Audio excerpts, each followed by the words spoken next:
if you've been in the spiritual scene for some time, you know, and I talked about this before in another video, you know that it's a lot like walking into a bazaar. A bazaar is a big marketplace. You can find those in Turkey. You can find them in Asia. They just have different names. But you know, walking into a big marketplace and there's everything. There's food, jewelry. Like this one, for example. See this here? I bought this from a marketplace in Thailand. Right? It's a big market. They got everything there. You walk in there, all kinds of foods, all kinds of jewelry, all kinds of, you know, things that you wouldn't find anywhere else, or you would have to go to specific shops to buy them. So essentially, it's a large collection of shops coming together and forming this marketplace. So it's very popular in Asia, very popular in the Middle East. Turkey is famous for bazaars as well. You'll find all kinds of things there, clothes, you name it. And being in the spiritual scene it's like it's a marketplace. People think there's a certain image of being a spiritual, and a lot of people will sort of paint it or associate it with yoga, right? Yoga is especially in the West, let's say, yoga is often associated with a spiritual person, and it's just sort of, I guess yoga went mainstream, right? The stretching aspect of it, Ashtanga yoga, which is a very small part of yoga, but it sort of became the thing in the West. You know, yoga is associated with stretching. Some nice chick with some yoga pants and stretching and some nice memes and believe in yourself and all bubbly and rainbows, right? So, and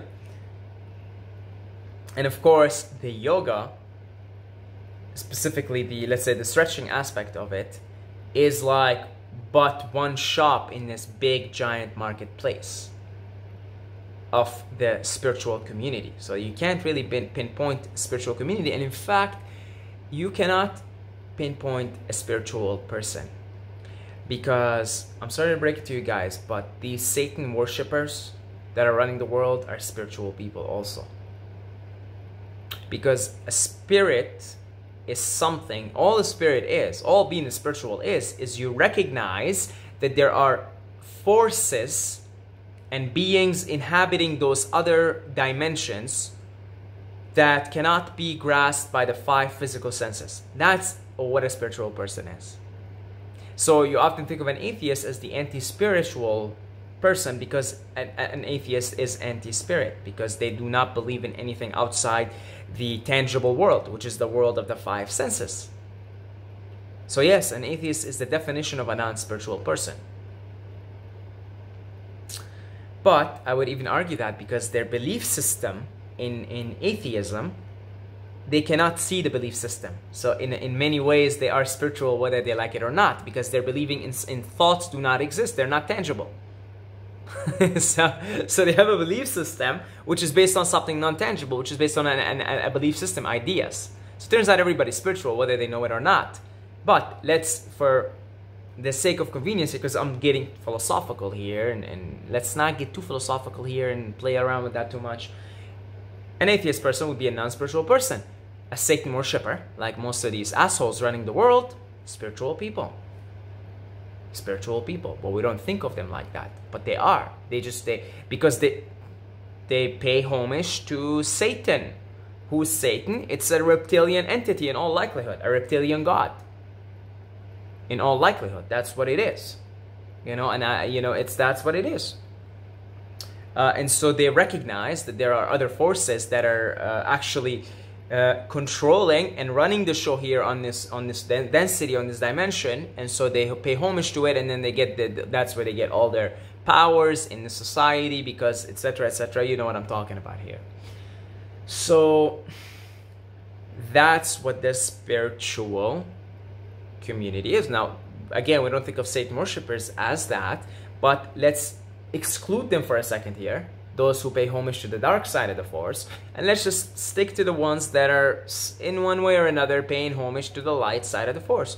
It's like such a big variety, man. Oh, such a big variety.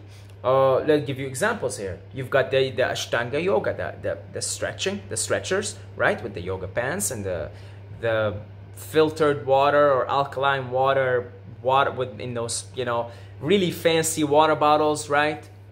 These colorful yoga mats, right? That's one scene, that's one part, that's one shop in the marketplace. Then you've got the psychedelic folks. That's how I got into the spiritual scene. I looked at the psychedelic shop. I was like, oh, that's a groovy shop. Let me get in. And I got lost in there, right? It's so groovy, right? And the psychedelic scene is all about, you know, art and visuals and, you know, it's even that. See, this psytrance, also this type of music, even that is, I mean, you go into the psychedelic shop is really big. So you can go in the shop and there's subsections of the shop. Some people go into simulation theory and they get lost in that, right? They take psychedelics and they're so, just that's it. It's all a dream. We're inside a simulation and they go down that rabbit hole. And some other people go down the arts rabbit hole, like Alex Gray, right? He's a fantastic artist. And then you've got like people like Terence McKenna. So you could take somebody like Terence McKenna who's gone through his own unique rabbit hole in the psychedelic shop. And you got somebody like Ram Dass who they both went completely different ways. Timothy Leary, Ram Dass, they both entered the psychedelic shop at the same time and they both went into completely different directions within either the psychedelic shop or they, you know, like I would call Ram Dass, he left the psychedelic shop and he went to the Hindu shop, let's say. And he hung out there, and then he went to the Buddhist shop and he hung out there. Even the Hindu shop, there's like, you know, you've got like Vedanta, you've got the, you know, which is just philosophical. You've got a shop that's purely philosophical, Advaita Vedanta. Then you've got the Bhakti Yoga. It's like, it's so wide, okay? It's like, it's an endless marketplace. It's impossible to pinpoint someone and say, that's how a spiritual person should be, or that's how a spiritual person is. Because everybody goes down these different rabbit holes. And then you've got like the breatharian rabbit hole. Fast, eat fruits, and then eventually live without food. Right? And that's a rabbit hole. That's a community all on its own. Currently, the community hangs out mostly on Facebook, but it's spreading more and more into YouTube. So that's a community, a whole community altogether. And once you go into that shop, it's also, I'm interested in that shop. Very, very interesting stuff.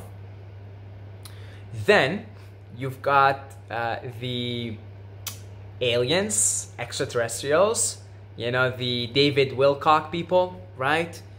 Yeah, that shop now is getting bigger due to the current events, but it's always been there. And throughout my journeying in this marketplace, I got to explore that shop and also was very interested in it. That's why as soon as these events happened, I sort of shifted my focus and my attention on that shop again.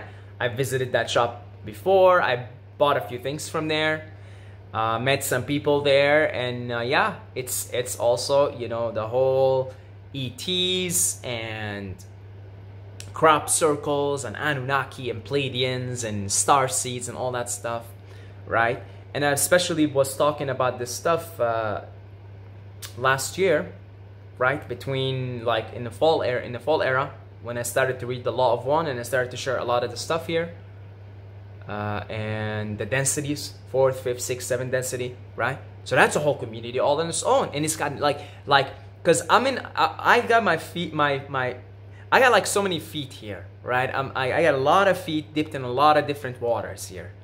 And so, like, I have friends, for example, on Facebook, because a lot of the breatharian community, a lot of the breatharian shop, let's say, are mostly on Facebook.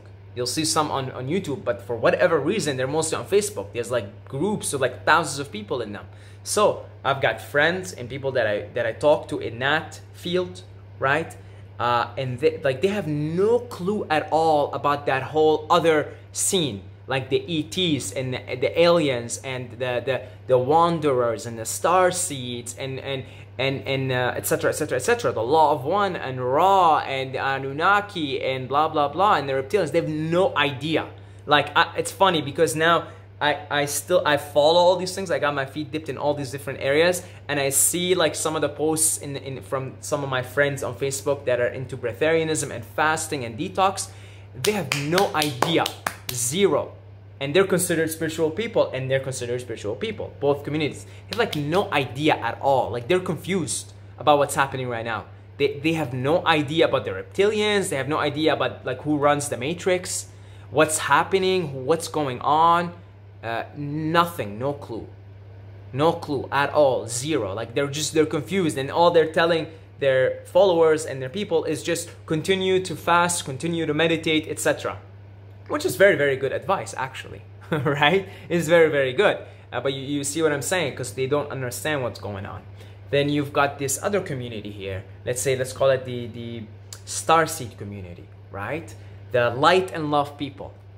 And they're all about, you know, like loving and cosmic love and fourth density, fifth density, and everybody in that community must read the Law of One to understand what's going on, right? And so they're aware of all of this. They've been seeing it for years. They're always mumbling about the ascension process, and we're in the middle of an ascension, and Mother Gaia is waking up, and we're all waking up, and it's gonna be beautiful new earth, right?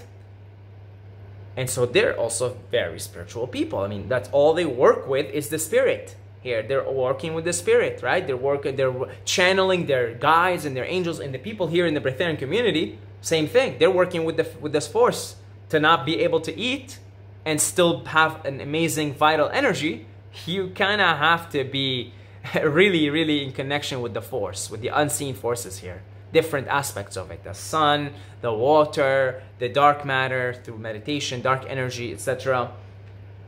So they're both very spiritual communities with very spiritual people that are so heavily in contact, in connection with unseen forces consciously. Because even an atheist person is in contact, in connection with unseen forces through their belief system, because you cannot see thoughts, which make them say there's nothing after death, all there is this, the world of the five senses, you see, but consciously I'm saying. And I've just only described to you 2 shops here, right now, that I maybe went into a little detail. There's endless shops here, man. You've got the occult shop, people that are trying to do telekinesis, and move things with their mind, and read minds, and read past, present, and future. And really, really do all these cool things. You've got like the, for example, the Wim Hof type community. I'm trying to find a name for it here. The outdoorsy, crazy, mind over matter type people, like Wim Hof, for example. Right? Let's go climb mountains, and let's just do breath work, and let's go climb them in short. And, you know, be all zen in -20. Right? I mean, it doesn't end. This is a huge, almost, I would say, infinite marketplace. That's very groovy. Very, very, very groovy. All right? So, now, I'm spending almost 14 minutes here talking, you know, entertaining you guys. I feel entertained by all this also. About the different rabbit holes that you will inevitably, especially if you feel like, I feel like I don't belong in any of them. I'm passing by all of them, and I'm just like kind of like really just, I guess, being really entertained by what each shop has to offer.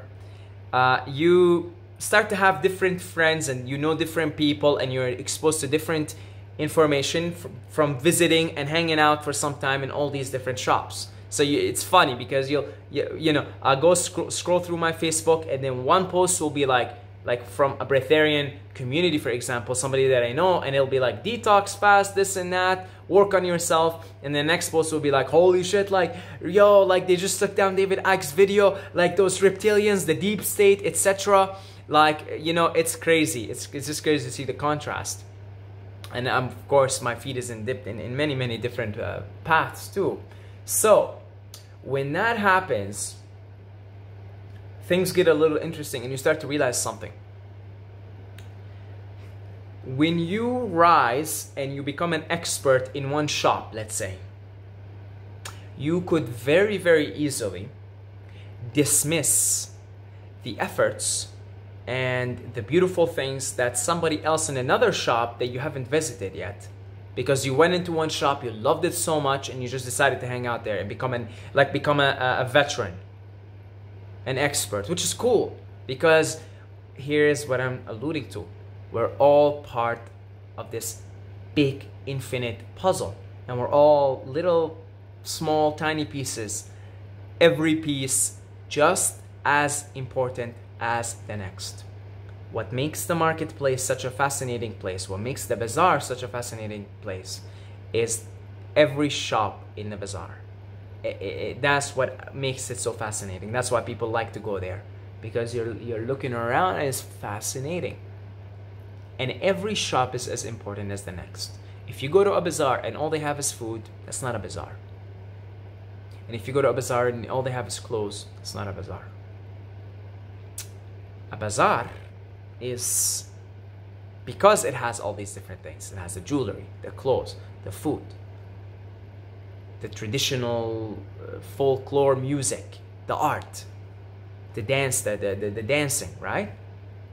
And if you have but one piece missing, then you take a significant portion of the visitors away, because if they've been going every year and suddenly you hear there's no more jewelry shops, a lot of people won't come anymore. It's not the same bazaar. So every shop, every piece of the puzzle is no more, no less important than the next. Okay? And so there's a tendency, you will see, I have seen it quite a bit now. There is a tendency that I'm going to dismiss, because you sort of rise so much in your field. Like if you're, for example, say in the breatharian community, and you become a breatharian, and you now only drink water, and like you're like emanating light, and everybody can see it, and so as a result you become sort of a leader in that field, right? And because you know a lot about it, you became it. So understandably so, because you decided you want to be an expert in that field, which is beautiful, perfect. Exactly what the universe needs right now from you. But do not dismiss the efforts of the other shopkeepers and what's happening in there. So I've seen some people here dismiss, saying, you know, who is David Icke? Who is David Wilcock? Who are these people? They're not empowering us. They're not this, and that. You see? And I was like, I saw that because it's just what I saw is someone who's very good, and I actually really admire this person, and I sort of look up to them actually in that particular field. I really like to learn from them about breatharianism and how you could sort of start to live more without food. But I saw someone dismissing someone else who's become really good at their craft as well, at their shop.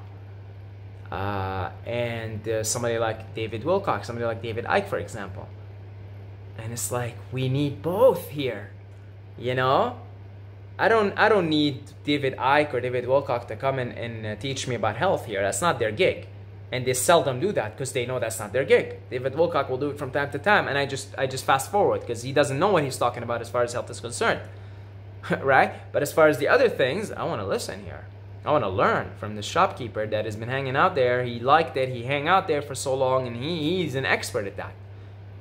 Without dismissing, because every part of the puzzle is just as important as the next one. The detox people, the fasting people are just as important as the alien people. As the people that are, even the people like David Icke, who are solely concerned with exposing the Illuminati. I mean, David Icke never talks about the Alliance and the Galactic Federation, but that's okay. We need that too, because now the masses need to first wake up to what's going on before they even realize that there is actually another part of the force as well, that there's an ascension process. And they're just as important as those chicks with those lovely colorful memes and those colorful yoga mats and stretching and getting all the views on YouTube. Just as important. Just as important. People need to stretch to release the tension here and slow down their breath. Right? Just as important as the meditation folks. There's folks that are just like meditate. Just meditate. Sit down and just meditate. Right? Just meditate. Just important. Just as important. Just as important as assholes like me. who just kind of, I mean, I shuffle from one rabbit hole to the next, don't I? If you've seen if you've seen sort of my channel since its conception, you've seen me shuffle through all these different rabbit holes, because I haven't really gone into one shop and I decided, because that's not my gig. My gig isn't to go into one particular shop and hang out there. And that's how I live my life, actually. I'm a traveler. You know, I live here for 2 months, here for 1 month, here for 2 months, here for 1 month. And eventually I'll settle down, you know, when I have the off-grid thing up and running. But for the time being, I am just exactly how I see my life is sort of, in many ways, it's a reflection in the same way. And I talk about, now I'm getting into this off-grid rabbit hole, you know, which is not going to happen right away. But when it does, I'll become part of the off-grid community on YouTube. See? But I never fit anywhere, because it's not my gig. It's not what the universe wants from me. The universe doesn't want me to go in and become an expert at one thing. The universe wants me to dip my feet and go visit, hang out for some time, and then visit the next shop. Hang out for some time and visit the next shop. And on and on and on and on. Because everyone is called upon by the universe to play out their role, their part in the cosmic drama that we're in here. And there is no one hero. There is no one main character. The difference between the cosmic drama and between our movies is, in our movies there's usually a main character, and in the cosmic drama there isn't. There is no main character here. Every character is just as important as the next character, and every role is just as important as the next one. You see? So be mindful when you dismiss someone else's work, because maybe you take such pride in your own work, in your own shop, that you think it is the answer. Yeah, I've heard some people, for example, say in the detox and fasting community, like, you cannot speak wisdom unless your body is clean. It helps tremendously. But I've heard very, very, very wise things from people that have terrible diets and terrible physiques. And I mean, look at somebody like David Icke. He's got a big belly, and he looks like he's, honestly, like, I'll be honest, he looks like he's gonna crumble soon, you know, as far as his health is concerned. But he's got a lot of energy, so I think that will keep him animated, and until the universe, until he's no longer needed by the universe, right? And he speaks truth in as far as exposing the Illuminati, exposing the deep state. He does, for the most part. And nobody has the 100% truth. Refer to my video about how to tell the truth, how to discern truth. If somebody can come up with 70% truth in what they're talking about in their field, that's amazing. That's good enough. Honestly, that's good enough.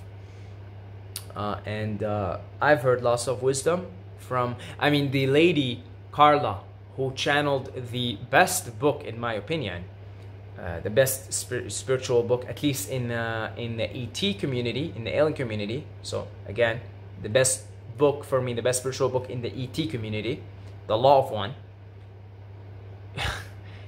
Her health was, I mean, she was a big fat lady, actually, if I'm not mistaken. And she was channeling these absolutely divine truths, which again, I mean, I think The Law of One is 70% truth. For me, that's good enough. For me, if you could channel 70% truth, that's, I mean, that's alright. I mean, because we all have biases. We're channels, we're human beings, so we have biases. So that's not true. But then when you take pride, when you rise in your field, and because you realize, wow, it's important to have good health, I feel good, I breathe better. So then you start to formulate these, you know, unfounded theories that from your perspective are facts. Like, if you don't eat healthy, and if your body's not clean, you cannot speak truth. I cannot listen to you. Because you have to be clean first. Your body has to be clean first. You have to detox first before you can be spiritual. See, that's a big trap in that community. You have to detox first before you can be spiritual. And that's not true at all. That's not true at all. And of course, the marketplace is endless. I could get into so many, I mean, you know, I didn't even talk about art here. There's an entire art community, which I admire. I'm a big fan of. They just draw art, and they just admire art, and they just talk about art and appreciate art. To them, everything is art, right? And that's their thing. And then there's the musicians, right? The musicians. Psytrance is one shop, and then you've got like flute, you know, that's another shop. You've got like the Sufis. Yeah, it's endless. And none of the shopkeepers and none of the shops are to be dismissed, because it's what gives the marketplace its attractiveness. It's what draws people into it. And ultimately, you will want to hang out a few shops because you're only a human being at the end of the day, and you're limited in that way. And you're going to gravitate towards certain things because it's what central casting has given you the role. So if I am given the role of the Joker, I'm not going to play Batman. And if I'm given the role of Batman, I'm not going to play the role of the Joker. You understand what I'm saying here? And if I am given the role of Frodo, I'm not going to pretend like I'm Aragorn, and vice versa, right? So we're all given different roles here. And so we will gravitate towards certain shops, and we want to hang out there more and more, and possibly even one shop. But just recognize that there are endless shops. And so no matter how much you value your truth, because you could find your own truth, you be careful of making objective, like this is the truth. You have to be healthy. You have to have detox to your body before you can be spiritual, or before I can listen to you, because how can I trust someone that's talking whose body is unhealthy and they have parasites? Yeah, be careful of that, because that's your truth, and now you're trying to impose it on the other shopkeepers, and they have their own different truths, right? And the truth, big T, in my opinion, can be collected from all these different shops. It can be collected from all these different shops. And I guess your job is to discern and get as close to it as possible, really, because no, it's like almost impossible. It's not entirely impossible. It is possible, actually. It's being done by like very enlightened beings, but it is very hard to actually be living 100% in truth. Like I mean, when we ascend into more and more of the golden ages, then truth becomes the way of things. It becomes isness. The Tao becomes the truth, because the Tao rules all at that point. You see, we haven't even gotten into the Tao, and that's, you know, the flow and Wu Wei and Tai Chi and all that. That's another interesting shop. You know, it's the shop I've visited before. I hang out there. See, I don't hang out there as much now because, you know, there is different calling for different shops. But I'll tell you, in peace times, I want to go hang out in the Tao also, the Tao shop. The Taoism, the flow of things. It's one of my favorite shops. But I find I'm more drawn there in peace times, in times of harmony. And right now it's pretty chaotic. And so I'm hanging out with David Wilcox in his shop right now, trying to learn from him. So that's about it. I think this video was made mostly for entertainment, nothing else. So hopefully you got entertained. I appreciate and thank all the Patreons and all the support I receive here from all the different streams, PayPal, the one-time donations, the consultations also. And I love you guys. Thank you so much. Instagram, Asayed Mobayed. And you can see some entertaining posts there as well. And that's about it. Until next time, may the force be with you.